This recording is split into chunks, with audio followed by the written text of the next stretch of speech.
الحمد لله نحمده ونشكره ونستعينه ونستهديه ونستغفره ونعوذ بالله من شرور أنفسنا ومن سيئات أعمالنا من يهده الله فلا مضل له ومن يضلل فلا هادي له وأشهد أن لا إله إلا الله وحده لا شريك له وأشهد أن محمدًا عبد الله ورسوله يا أيها الذين آمنوا اتقوا الله حق تقاته ولا تموتن إلا وأنتم مسلمون يا أيها الناس اتقوا ربكم الذي خلقكم من نفس واحدة وخلق منها زوجها وبث منهما رجالا كثيرا ونساء واتقوا الله الذي تساءلون به والأرحام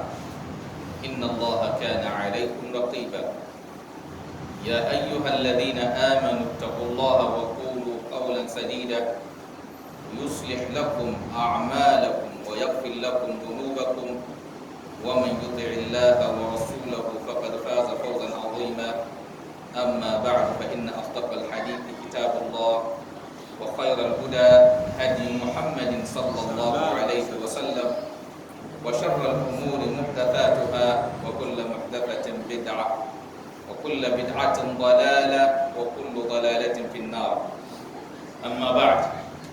My brothers and sisters in deen, I enjoin upon you and upon myself the fear of Allah Tabaraka wa Ta'ala.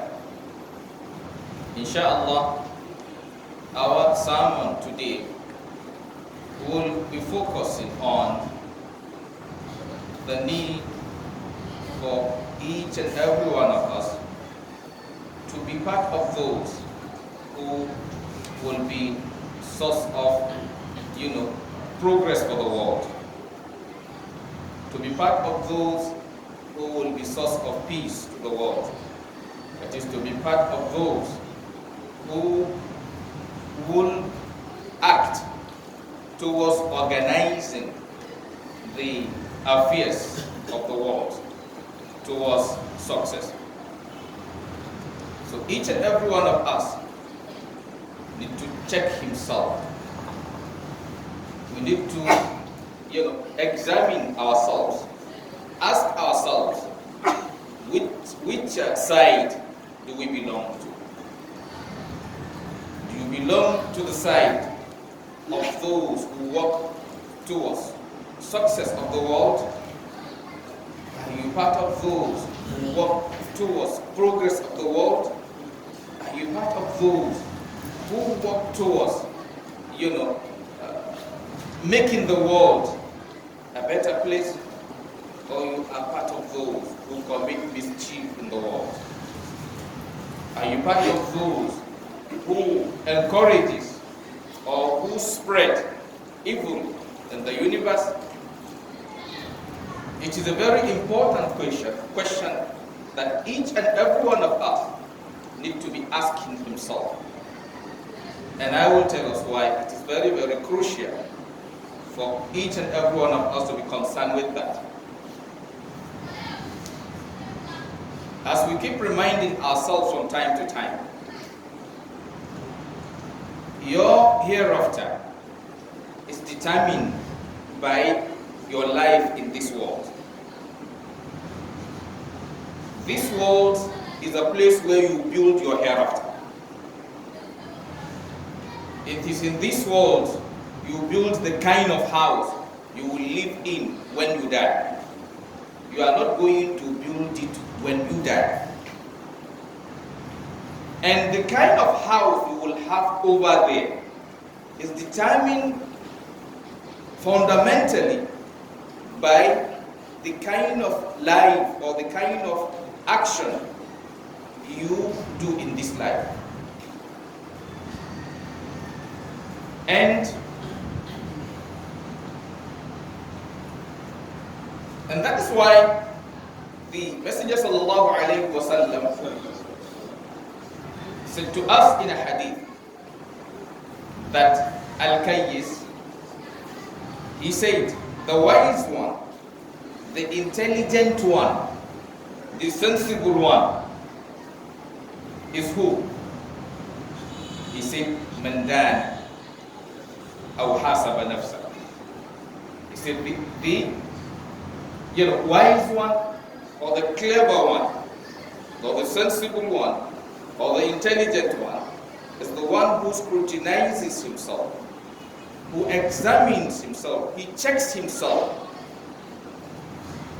وَعَمِلَ لِمَا بَعْدَ الْمَوْتِ, and walks, عَمِلَ, and walks, لِمَا بَعْدَ الْمَوْتِ, for what comes after death. He said the wise one is who? Man dana nafsa, is the one who checks himself, who judges himself, who scrutinizes himself. That is, who studied the kind of life he lives and do the kind of deed that will give him the best of the hereafter. And works for what comes after death. That is what judgment. That is, he works to get the kind of result he wants after his death. He thinks about the life after death. And then he says, وَالْعَاجِزِ, the unwise one, the unintelligent one, the senseless one is who?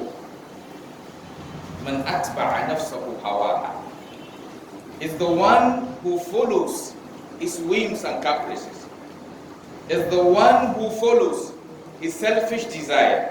He just does what he likes. وَتَمَنَّى عَلَى اللَّهِ الْأَمَانِ, and then keep putting false hopes in Allah Tabaraka wa Ta'ala. That is, he lives the kind of life he just feels like living. He does whatever he likes. He doesn't care about the consequence. But he puts his hope in who? In Allah.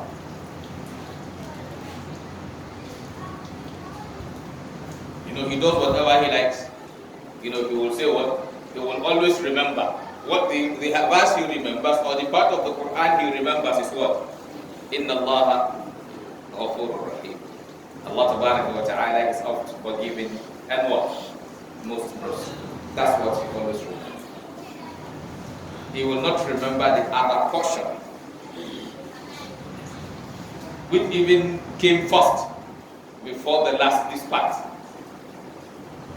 Because on that part, verse, what did Allah say? He said to us, "I'lamu," you should what? He said, you should know. He did not say you should know. Allah is oft forgiving, most merciful. But rather he began by saying, "I'lamu," you should know. Anna Allah, that certainly Allah Tabaraka wa Ta'ala is what? Shadidul iqab. His wrath, his punishment is what? Very, very severe. That's what he reminded you first. But still, he doesn't want you to lose hope. Then he now says, "Wa anna Allah," and certainly Allah, Ghafurur Rahim, is oft forgiving, most merciful. So I want us to understand something. Based on this verse, it teaches you to know that yes, Allah faces you with the one that suits you. He says in the verse of the Quran, فَهَلْ جَزَاءُ الْإِحْسَانِ, nothing is the recompense, nothing is the reward. فَهَلْ جَزَاءُ الْإِحْسَانِ, nothing is the reward of good, إِلَّا إِحْسَانِ, except good. Then he now went further to say what? وَجَزَاءُ سَيِّئَةٍ سَيِّئَةٌ مِثْلُهَا, and the reward, the recompense of what? Evil is what? Evil like itself. That is why you have the Jannah, you have the hell. You have Ashabul Jannah, you have Ashabul Nar.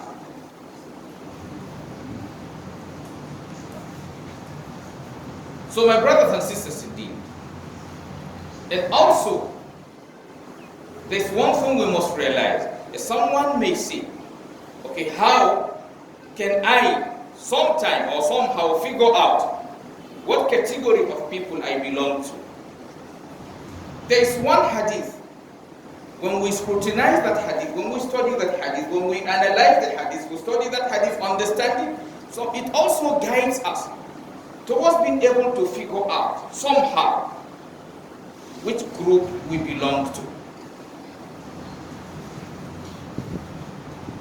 In that hadith,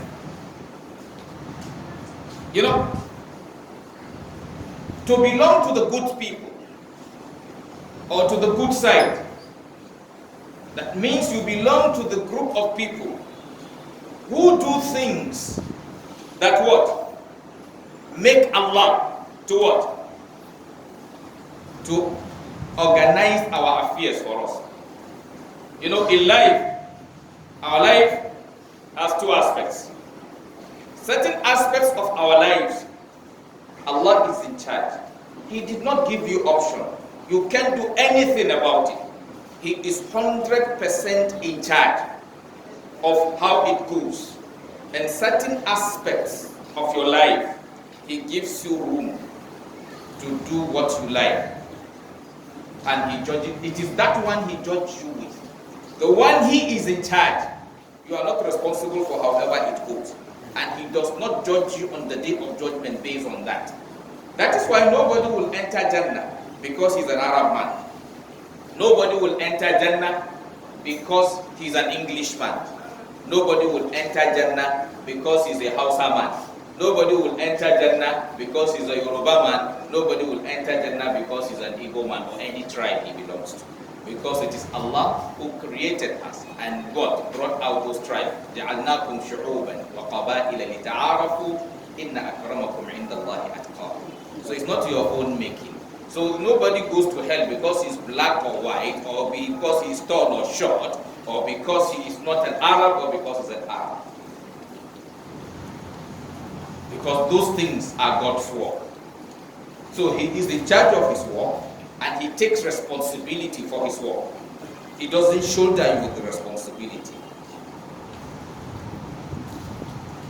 But the one He questions you, the one He examines you, the one He scrutinizes you on, is the one you are responsible.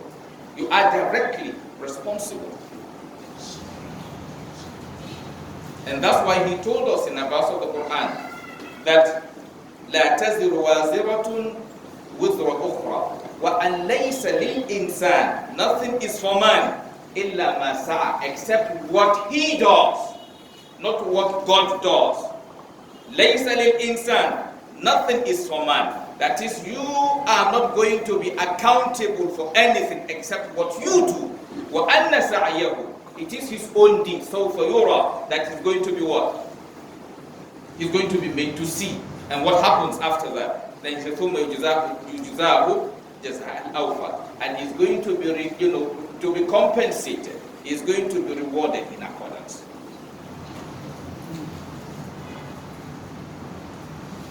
So those things you do, there are some of those things when you do, it makes Allah to accept you.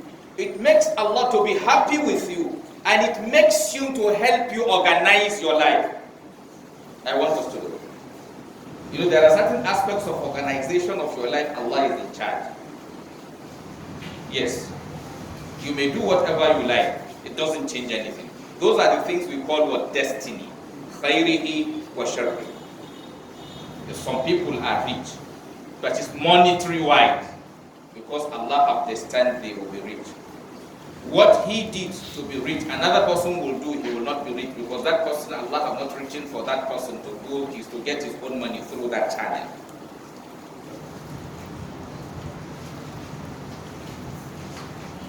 Yes, another person, yes, is not rich or he is poor because he did not do what Allah asked him to do. So that means that, his own state is as a result of his own negligence, not as a result of what? Allah's destiny.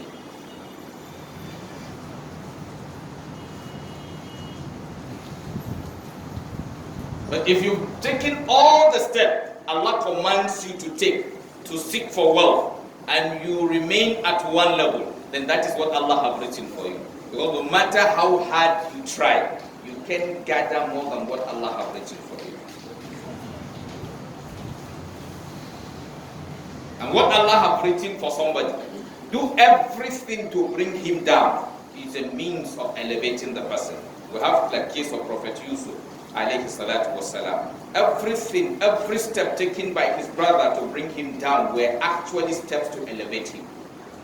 So their effort is towards a direction, according to their own calculation.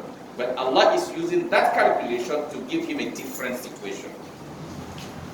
So like that situation of Prophet Yusuf, where he was, is Allah's destiny. Because under normal circumstances, it's not a channel you follow to get there. It's not a normal channel to go to get to. You will not be thrown into well by your brothers, sold as a slave to you to become a minister. Except Allah's word. Well, no parent will want to put his child through that channel because he wants him to become somebody. But yes, the path that leads to wahala or that leads to problem, if Allah likes, He can make it be a door to success.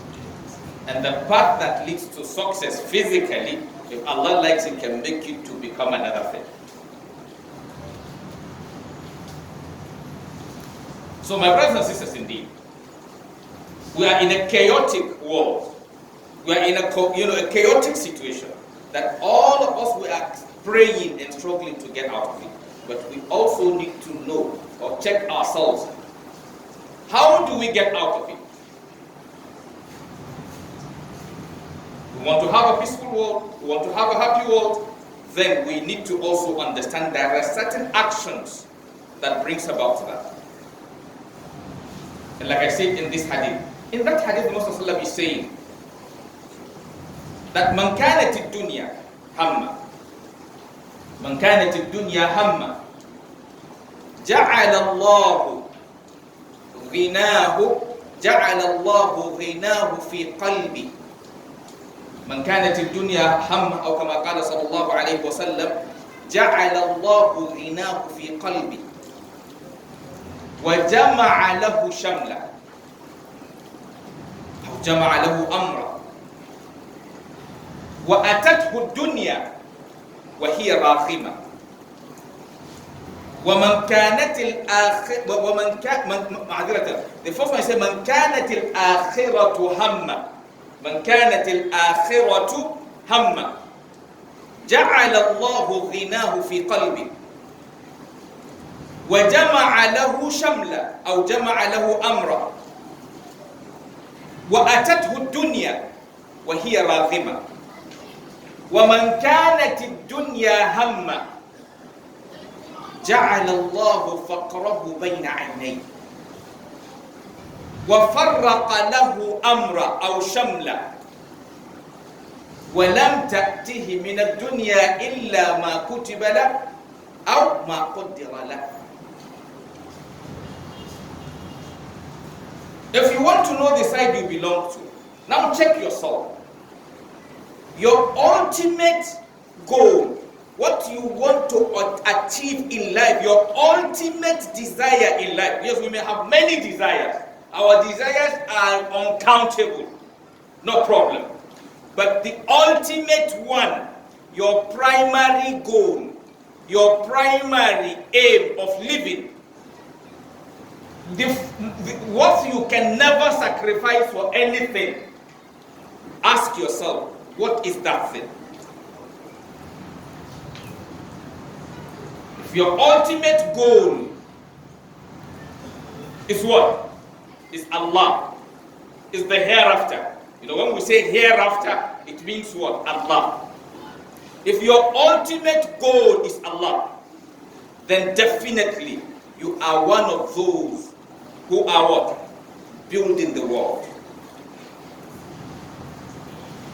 And if your ultimate goal, that is your own first thing you want to achieve in life, your number one, the one you cannot sacrifice anything for, is this world, then you are one of those destroying the world.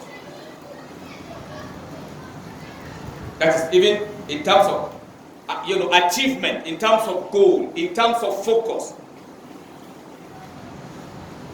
It's something any of us can ask himself. What is your ultimate goal? Your ultimate goal will tell you. One amazing thing about Allah wa ta'ala and Rasulullah, yes, in a short statement, they can solve your problem beyond your imagination. And that is why those who have knowledge and also, guided by Allah, bring a simple thing, they can analyze it for you. Today I used to say to people, even in terms of people who think they see vision or they see prophecy, all they will tell you is problem, right? They will only tell you how Nigeria will break, how it will this, but Nigeria is a problem. The same God they say is telling them how we will divide, how we will die, how we will suffer, how we will do this. That God is not telling them how the problem can be solved. Yeah. Because it is not truly from God.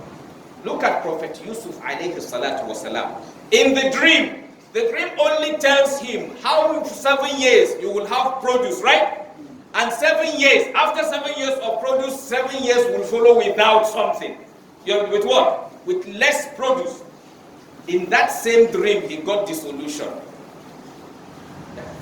Because if you will have excess in 7 years, then that means you have more than what you need to consume in 7 years. So Allah have also warned you already that you must not be extravagant. You must not be wasteful. And he went as far as telling you that those who are wasteful are brothers of shaitan. And he said, وَكَانَ الشَّيْطَانُ لِرَبِّهِ كَفُورًا. Then from there, what do you do with the excess? If you don't want to be wasteful, then it is telling you also to save for the 7 years that you are going to have what? Shortage.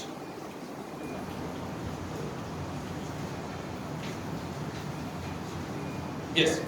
So Allah gave the answer as it is true interpretation from Allah and true dream from Allah. Allah gave the dream and He gave the answer. So it is left for the intelligent one or the wise one to get the answer. When they brought to the appropriate person, He gave them the solution. So my brothers and sisters indeed, if we check today, most of us, what is our ultimate goal? أقول ما تسمعون وأستغفر الله العظيم الجليل لي ولكم ولسائر المسلمين من كل ذنب واستغفر الغفور الرحيم.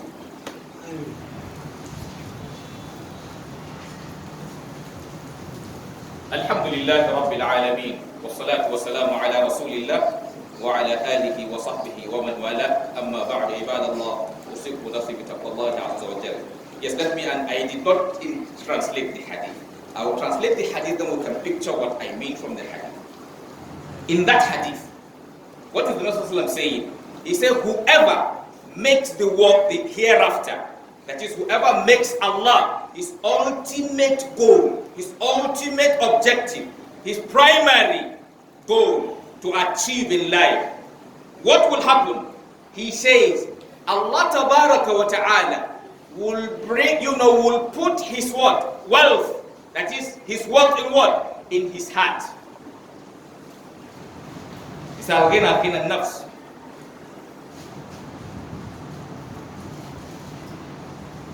And after that, not only that, we want an organized world, Abi. Then he now went further to say that Allah Tabaraka wa Ta'ala jama'a lahu shamla. Allah will organize, Allah, not you. Allah will organize his affairs for him.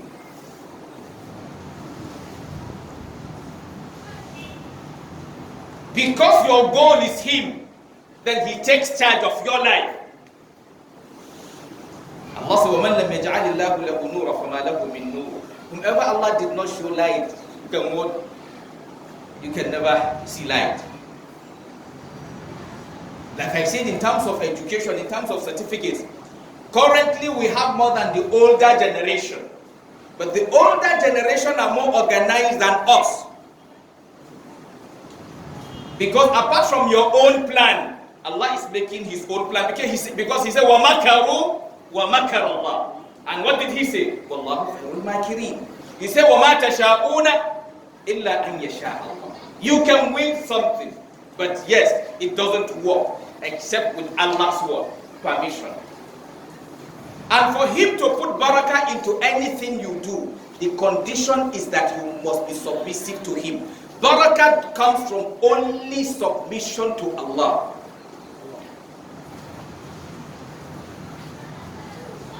You see, he said he will organize. So what if he will organize for you and then he said what? The world will come to him against its will. That is, the world will come to you whether it likes or not. The Prophet told us in the hadith that if the entire world will come together, that they say they will, give you, enrich you or provide you with something, they can't give you anything except what Allah have written for you. And if they all come together and turn to what? To harm you, they cannot harm you except what Allah have written against you. The pen is lifted and the paper have dried. But in the continuation of that hadith, then that means if Allah becomes your goal, if hereafter becomes your goal, Allah will organize your world for you. That's why he says in the verse of the Quran, he said, Man amila salihan, whoever do righteous deed, wa huwa mu'min, and is a believer. Then he said in the verse of the Quran that, فَلَنُحْيِيَنَّهُ حَيَاةً طَيِّبًا. We are going to make him live a good life. He will make, not you.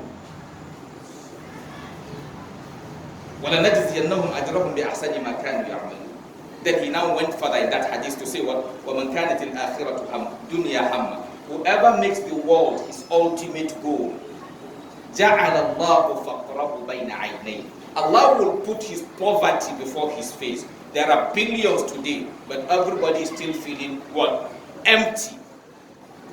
Yes, Nigeria is talking about money more now than before.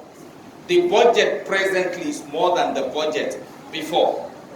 When people were making budget of millions, they are more contented, more satisfied than when we are making budget of trillions. If a billionaire is still feeling empty, he is still not contented, he is still not satisfied, he is running helter-skelter like the person who have nothing. That is it. So go and see. He can't sleep because he's not contented. He's not satisfied. Yet we have enough resources. What we have in the country is more than what we need. What we have in the world is more than what we need. We have in the world more than what we need. Go and check.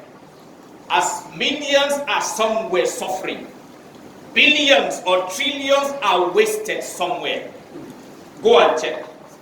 There is no money to provide food to people suffering due to war, but there is more than the budget needed just all over the world. There is more than the budget needed to buy weapons. There is money to buy what to kill them, but there is no money to buy what to save them. There is money to buy what to use in killing people in Libya, but there is no enough resources to give humanitarian assistance to people in Libya. But there is money to buy planes to bomb them. There is money to what? To buy guns to kill them. The cost of the guns are more than the cost of the food. There is money for the so-called the so-called superpowers to produce weapons, to get weapons, to what? To damage the developing ones. But they don't have the resources to give them, to serve them, take them out of the crisis the situation is putting them. Check the budget for defense in every part of the world, and check the budget they put for humanitarian services, and check. Go and compare. It's a question of what? Misplacement of priority.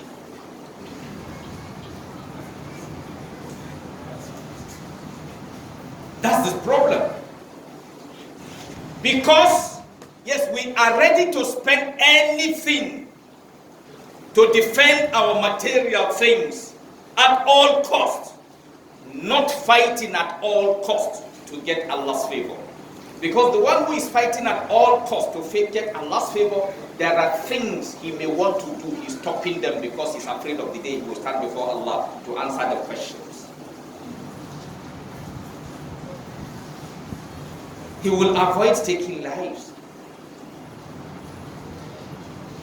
He will help his neighbor.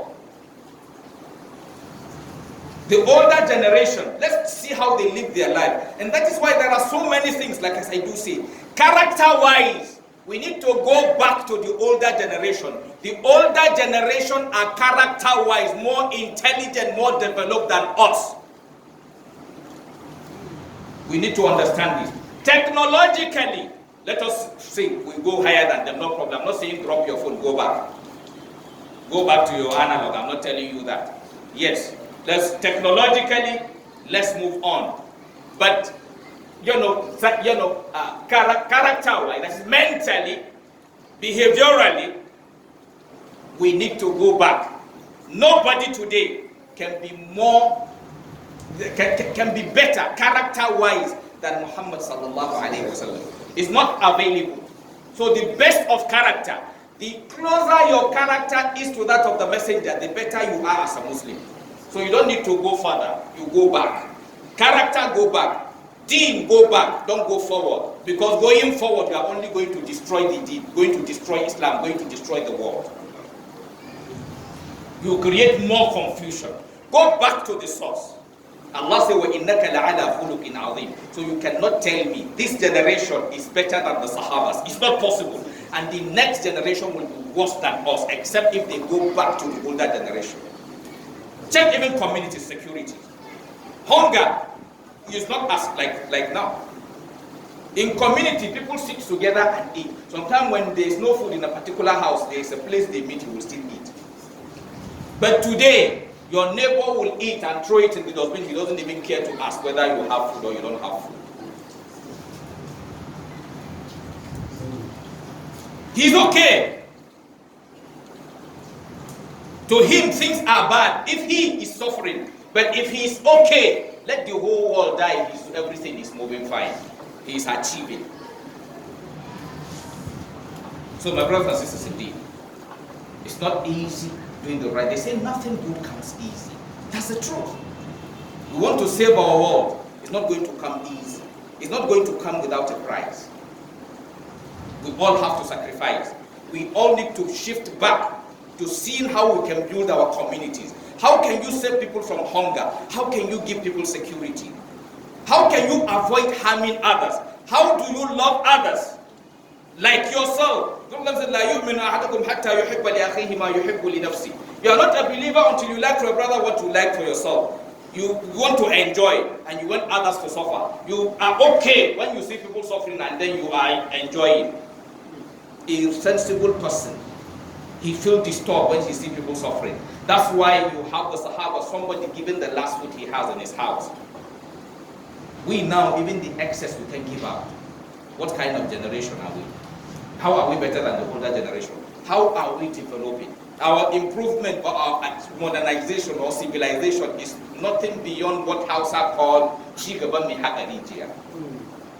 That is the progress of somebody digging the well. You know, someone digging well, the deeper he goes, the more risk he faces. But to him, because he's picturing the scenario from work perspective, from job perspective, he will tell you he's progressive because he is getting closer to water. That's the picture. But life-wise, his life is getting in danger because the well can what? Collapse on him. May Allah Tabaraka wa Ta'ala save all of us. May Allah Tabaraka wa Ta'ala make us people who focus on Allah Tabaraka wa Ta'ala. People who build the world, who want others to be okay, who want others to be happy, who want others to go to Jannah the way he's going to Jannah, who struggle for others like himself, he's ready to sacrifice for others like himself. We work at whatever capacity, individually, and collectively. May Allah Tabaraka wa Ta'ala save all of us, save us from this situation, guide our leaders. Steps they will take that will save all of us. May Allah Tabaraka wa Ta'ala make it easy for them. ربنا آتنا في الدنيا حسنة وفي الآخرة حسنة وقنا عذاب النار. اللهم اغفر لنا في مقامنا هذا مثل ولا هم إلا فرجت فرجت ولا كرما الا نقصت ولا دين الا كسبت ولا يسير الا يسرت ولا عدو الا خذلت ولا مبتلا الا عافيت ولا ميت الا رحمت ولا حاجه من حوائج الدنيا والاخره هي الفريضه ولنا فيها صلاح الا عنتنا على قدر الراحمين. عباد الله ان الله يامر بالعدل والإحسان وايتاء ذي القربى وينهى عن الفحشاء والمنكر ويعظكم لعلكم تذكرون. الله وشكروه على الائه ولم يذكركم وذكر الله اكبر. الله يعلم